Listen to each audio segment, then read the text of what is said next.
来自土耳其各地的30个非政府组织和5家出版社的代表于4月12日在土耳其首都安卡拉市中心的乌鲁斯广场举行了新闻发布会，要求中国政府停止针对维吾尔人的种族灭绝，并呼吁土耳其政府帮助维吾尔人。该活动由文化和教育协会和世界维吾尔大会等30多个非政府组织和5家出版商共同举办。由开塞利、伊斯坦布尔、布瓦尔萨和安卡拉等非政府组织的代表参加了此次活动。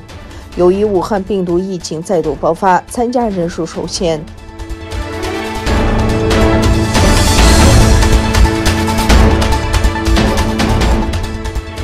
参议院外交关系委员会主席梅南德斯以及外委会少数党领袖李舍在周四提出了2021战略竞争法法案，在长达280页的草案中制定了一系列应对中国的战略方针，重申美国支持印太地区以及其他盟友，并要求美国重新确立在国际组织的领导地位，同时强化与中国在经济上的竞争，并基于人道民主价值制裁中国。在人权方面，法案要求美国政府针对维吾尔人人权破坏提交报告，除了将拨款1000万美元用以促进香港的民主，也要针对东突厥散强迫劳动、强制绝育等侵权行为实施制裁。该法案还呼吁增加自由亚洲电台维吾尔语、藏语、中文和粤语部的资金，以对抗中国的反宣传。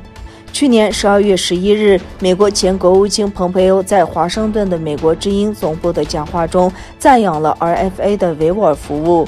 维吾尔运动主席罗夏阿巴斯女士表示，在中国试图通过虚假宣传掩盖对维吾尔人的种族灭绝之际，我们需要诸如自由亚洲电台之类的媒体来向世界公开真相。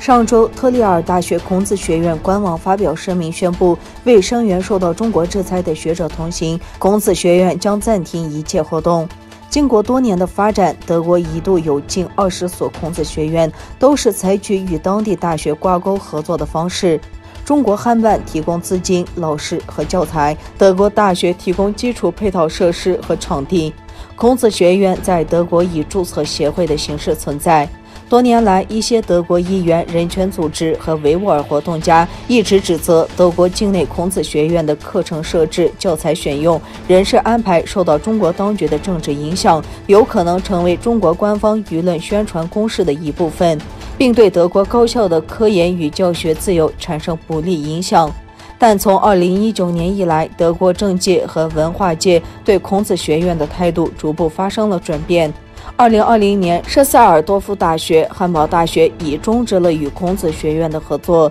据德国之声报道，3月22日，在欧盟宣布对多名在维吾尔人权问题上负有责任的中国官员实施制裁后，北京立即宣布制裁欧盟一些个人和实体，包括德国学者以及研究中心。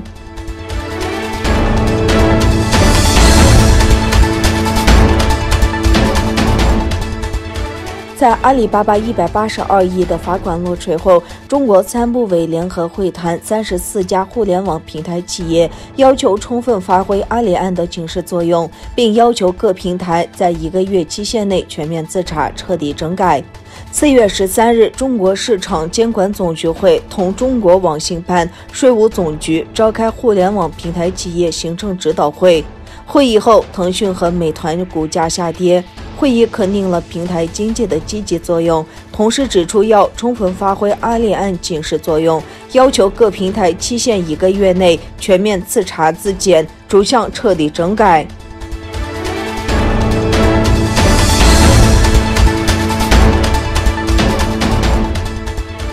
美国新政府日前发布的与台湾交往政策新指南，在原有基础上再有新放宽。针对美国发布鼓励与台湾交往的新指南，中国外交部新闻发言人周二表示，中国坚决反对任何形式的美台官方往来，敦促美方不要在台湾问题上玩火。美国国务院上周五表示，已发布新指引，使美国官员能够更自由地与台湾官员会面。美国国务卿布林肯周日表示，美国对中国针对台湾的侵略性行动感到关切。美国对中国针对台湾的侵略性行动感到关切，并警告称，任何企图通过武力改变西太平洋现状都将犯下严重错误。